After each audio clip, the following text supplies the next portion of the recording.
Hello everyone. In this video, I will show you how to create a Stripe Sandbox account step by step.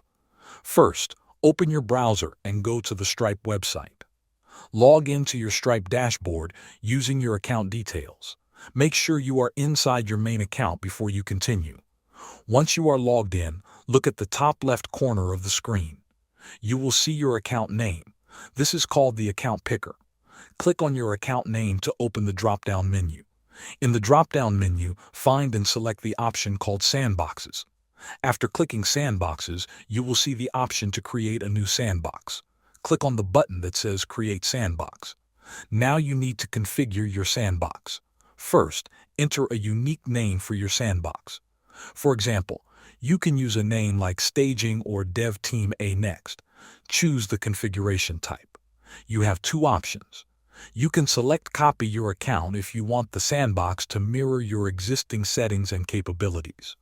Or you can choose Create from Scratch if you want a clean environment with no previous settings.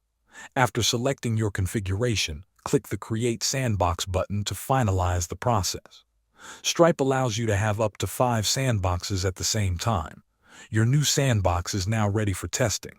Thanks for watching.